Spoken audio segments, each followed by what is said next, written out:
keberhasilan diri saya sendiri untuk memaafkan diri sendiri pertama kali itu, kemudian berhasil memaafkan orang lain, memaafkan kesalahan di masa lalu, lalu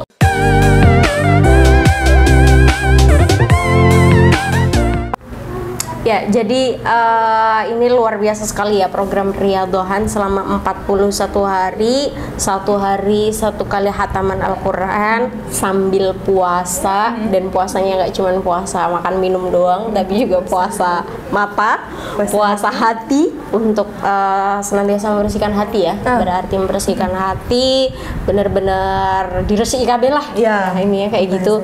Terus juga nggak boleh membunuh hewan yang secara sengaja ya, termasuk itu nyamuk atau semut. Wah, itu luar biasa sekali.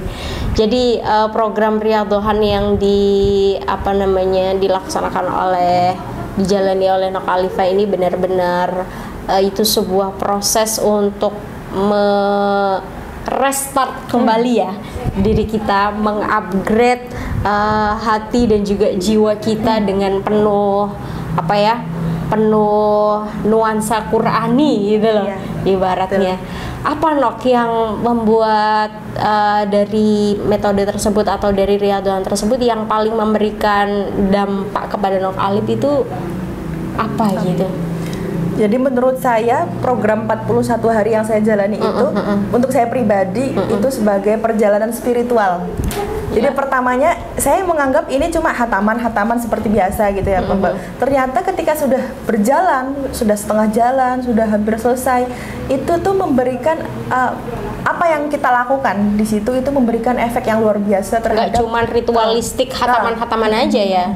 Tapi itu juga sebagai treatment untuk membersihkan hati, untuk menemukan ketenangan dalam jiwa gitu. Jadi yang sebelumnya saya masuk itu membawa banyak kegundahan, kegelisahan, gitu, kayak benang kusut dalam hidup tuh masih ruwet banget gitu. Tapi setelah menjalani setengah jalan sampai hampir selesai, setelah dilihat-lihat ya, kayak benang kusut di dalam hidup itu perlahan mulai terurai.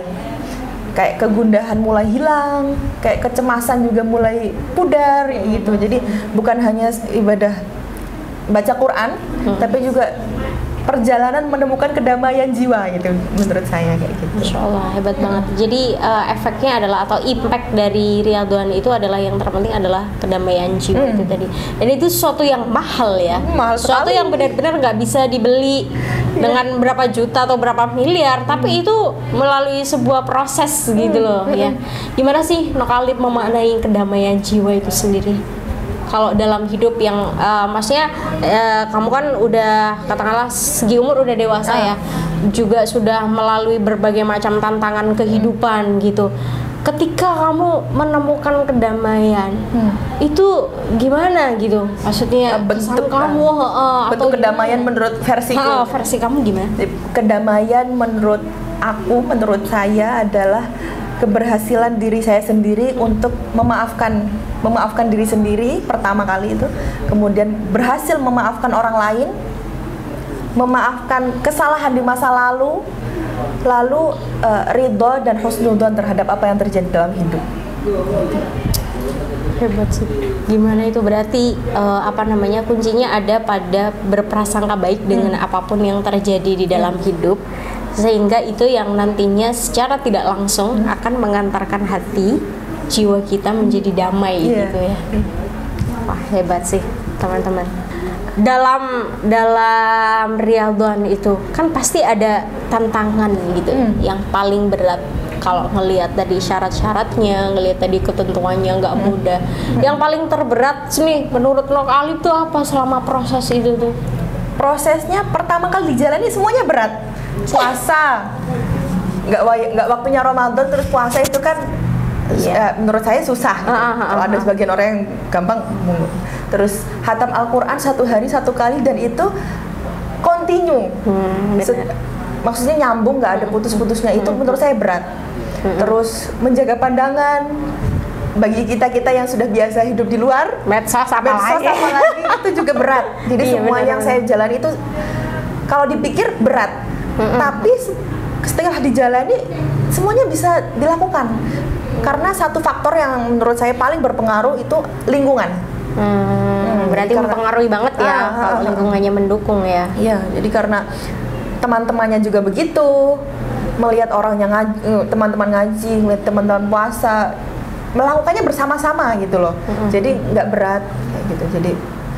Jadi kalau pada awalnya sih berat semua gitu ya, tapi ketika dijalani dan juga kemudian ada lingkungan yang mendukung, pada akhirnya juga ya sejalannya aja, jalan dengan sendirinya, nggak ada yang berat, segala sesuatunya juga ada yang mensupport gitu ya, lingkungannya mendukung banget gitu ya.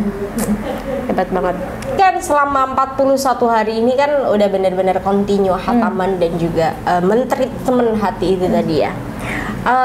Ada nggak fenomena-fenomena atau mungkin kejadian-kejadian yang mungkin Nokalib tuh nggak nyangka gitu bakalan terjadi, ada sesuatu yang sepele, keinginan yang sepele, atau mungkin hal-hal yang di luar dugaan, hal-hal yang di luar pikiran tiba-tiba terjadi setelah atau di tengah-tengah Nokalib sedang melaksanakan tirakat itu.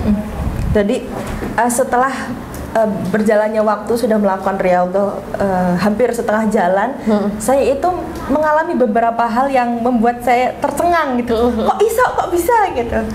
Contohnya pada saat dimana saya ngaji itu kan mulainya pada maghrib sampai batas waktunya sampai sebelum maghrib besok harinya.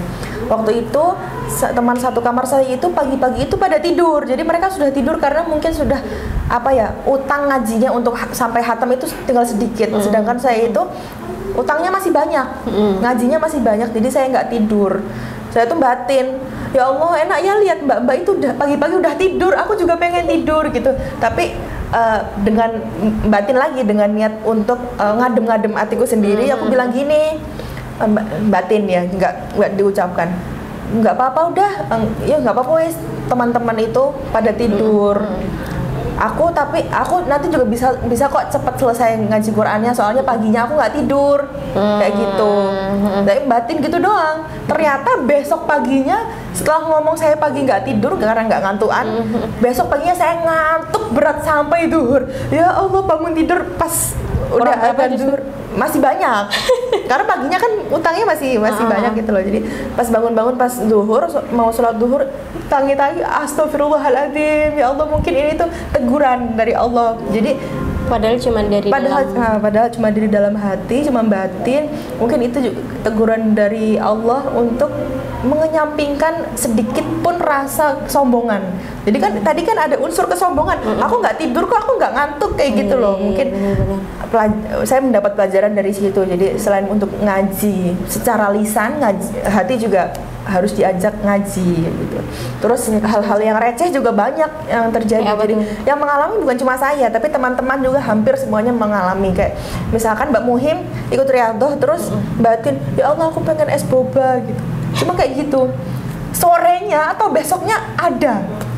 Jadi kejadian dan itu nggak tahu dari mana.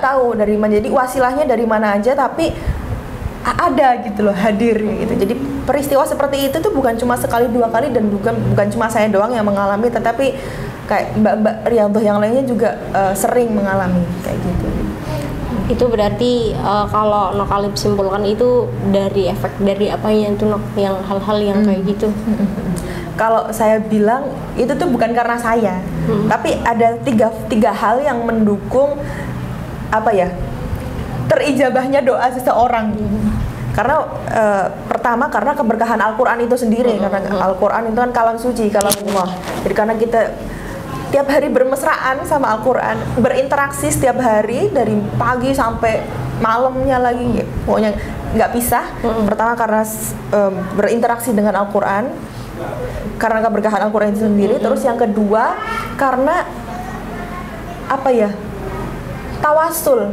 Jadi gimana tuh tawasul? Jadi sistemnya kan kalau riyadhah itu sebelum kita mulai ngaji juz 1 kita harus membaca tawasul dulu, tawasul kepada silsilahnya pengasuh, kepada sahibul ijazah dan yang lain, dan itu tawasulnya tuh hampir 10 lembar. Jadi sebelum ngaji kita harus tawasul Al-Fatihah kepada pendahulu kita, masyayikh itu.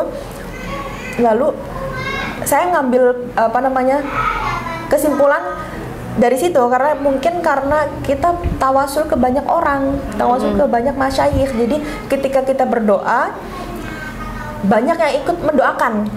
Karena kita kalau misalnya kita artinya kita nggak sendiri gitu ya. Kita nggak sendiri, berdoanya tuh nggak sendiri. Jadi kita dibantu, diewangi sama yang lain gitu. Terus yang ketiga, faktor yang ketiga itu karena kita meminimalisir maksiat. Itu jadi karena kita puasa, kita libur macam-macam itu yang tadi disebutkan, kita meminimalisir maksiat. Jadi mungkin tiga faktor itu yang menjadikan terkabulnya doa gitu, meskipun hal-hal yang receh. Meskipun hal-hal yang sepele banget ya, tapi itu bisa berdampak banget gitu untuk keinginan kita, untuk apa yang ada di dalam hati kita. Jadi kesimpulannya dari interaksi dengan Al-Quran, bermesraan dengan Al-Quran karena kemujizatan Al-Quran. Yang kedua melalui jalan tawasul, artinya keberkahan masyayikh, keberkahan masyayikh dan juga para pendahulu-pendahulu kita yang ikut mendoakan kita ya apabila kita bertawasul pada mereka. Terus kemudian yang ketiga adalah meminimalisir maksiat. Ini yang mungkin sulit ya, sulit sekali ya.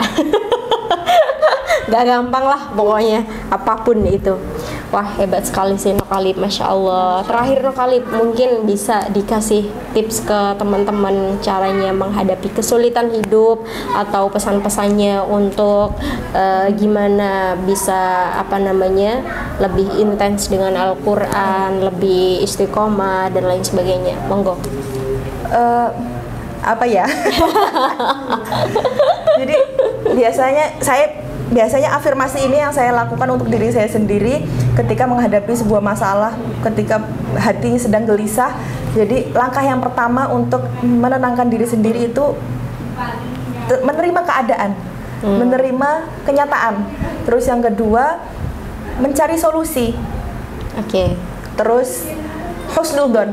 Kuncinya itu yaitu menerima diri sendiri, menerima kenyataan, terus itu tadi mencari solusi. Yang ketiga husnudzon. Jadi kayaknya kalau sudah husnudzon itu semuanya jadi gampang, kayak gitu. Karena dibalik segala sesuatu juga pasti ada hikmahnya gitu. Nggak bisa kita terus mengkambing hitamkan orang lain atau kemudian kita menyalahkan orang lain atas sebuah kejadian ya. Yang terpenting adalah tetap berprasangka baik itu tadi ya. Berarti kuncinya itu husnudzon teman-teman. Terus Nok, terkait dengan Al-Quran nih, gimana nih untuk teman-teman perempuan mengaji? Untuk Nokhalib kan identik dengan keluarga yang Quranik banget gitu, Masya Allah.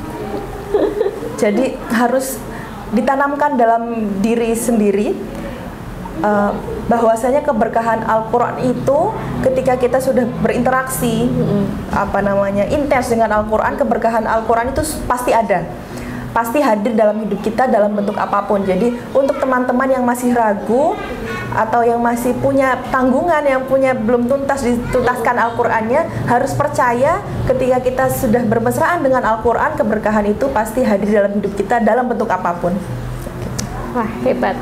Tepuk tangan dong buat Nokhalib, Masya Allah. Ini beliau jauh-jauh dari Cirebon datang ke Blora. Ya sebenarnya bukan untuk saya. Terima kasih Nokhalib waktunya, ditunggu sharingnya dengan perempuan mengaji kapan-kapan lagi ya, Insya Allah ya, Masya Allah. Terima kasih buat teman-teman semuanya yang sudah menyaksikan, semoga bermanfaat. Sampai jumpa, sampai ketemu, bye bye.